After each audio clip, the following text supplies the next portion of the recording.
You are now looking through a fisheye viewfinder of the Hasselblad SWC 38 Biagon housing. She's a beast and a beauty. H38 Peterson gates, designed by Lee Peterson out of San Diego, and Gates Housings, which is, I believe, out of California as well. Really high quality housings, and I am really excited about this. This is a first look. I have not gotten her wet quite yet, but I'm just gonna give you some first impressions. So, for those of you who do not know, this is the Hasselblad SWC. It's a 38mm medium format camera, and the lens is not removable like the other Hasselblads. It is a fixed lens, so it's fixed to the body, and it's a pretty expensive camera. They do not make them anymore. The 903 SWC.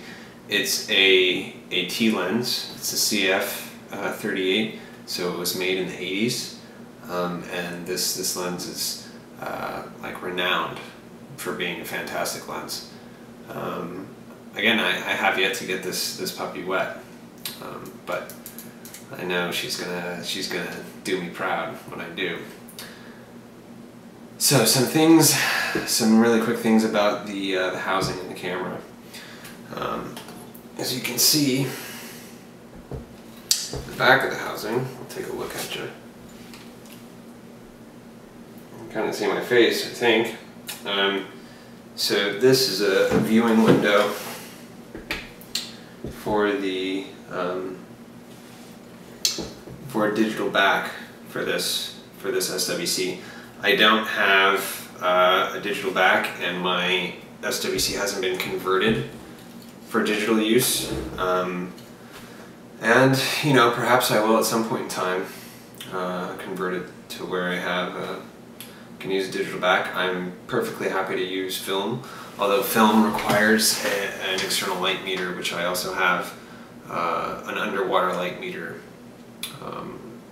They're pretty rare to come by, and this guy right here is really rare too. They've only made 50 of these puppies. So it's a pretty rare piece of equipment, and it's really sturdy. It's totally neutral in the water, which I think is a good design. I like it when they're pretty neutral. It's pretty simple, you know. There's not. I mean, if you saw my other video of my Nauticam, you know, there's probably 40 different buttons on that thing. You know, this one, you know, film cameras are just simpler. You know, you have focus, you have aperture, you have shutter speed. Can't change the ISO. You have the shutter, and you have the winder. That's basically it. Anything else? I don't think so. Yeah, that's it. And so here's where the controls are. You control the shutter speed here. Goes from bulb, which I'll never be using, or won't be using 1 second either, but it will turn a gear inside of here, and correspond with the camera, interface with the camera, and change the shutter speed. Here is where you change the aperture, and then over here is where you change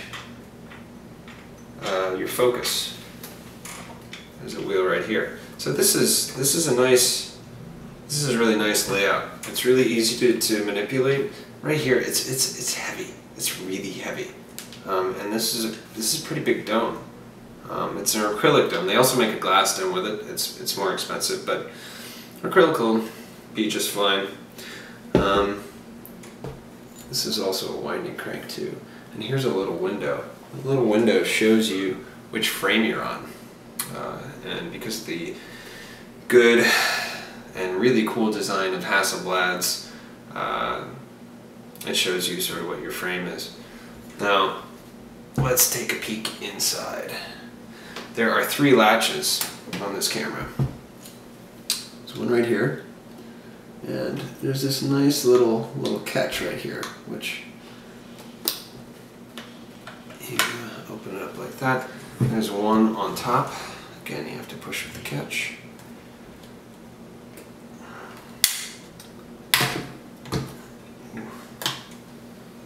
And then finally, there's one on the bottom. So, there we go. Now we can take it off.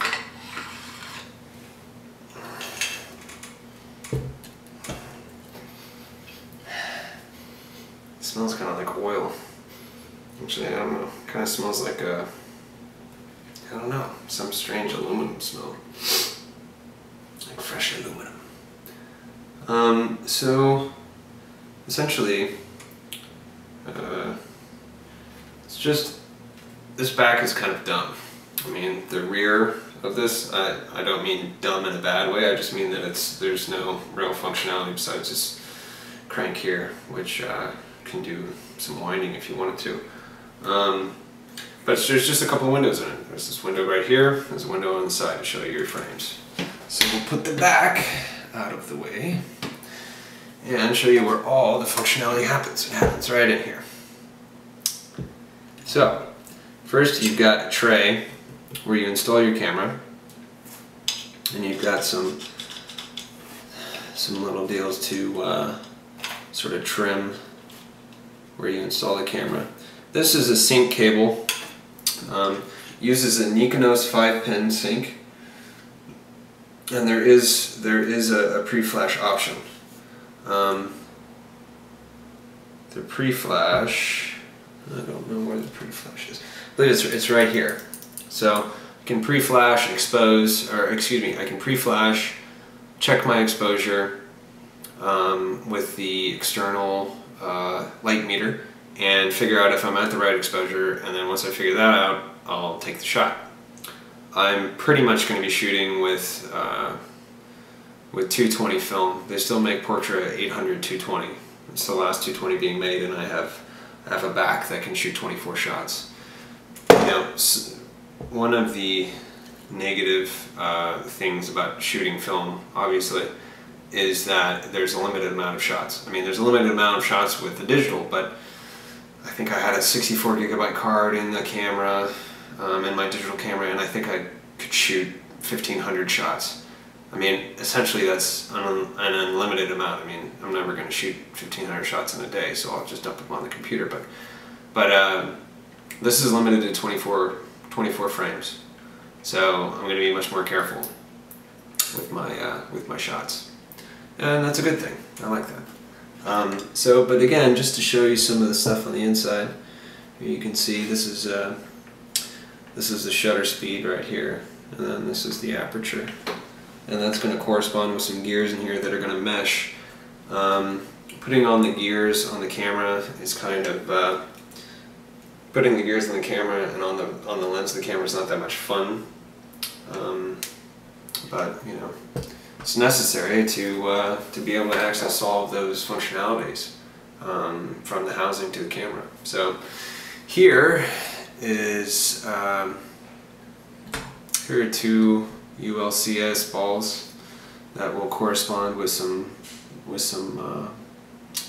ultralight control arms, which I've showed on a different video. And here is where I would install my viewfinder. Viewfinder's pretty nice. It's just basically a bubble finder. That, you know, what you have to do with this camera is the only type of focusing you can use is zone focusing, which can be, you know, can be tough. You have to get good at it. You have to get used to it. You're not looking through a piece of glass and saying, okay, now my shot's in focus. You just have to judge by the distance to your subject, and that's going to probably end up giving me some unusable stuff. It probably will, unfortunately. But you know, that's the way you gotta learn, really. I'm really excited about this housing. I'm really excited about it. And I love this. This Hasselblad is fantastic, fantastic quality camera, and this is going to be a lot of fun to use. So after I get it wet, I'm going to have a follow-up video and show you some of the shots that I've gotten with it and its performance.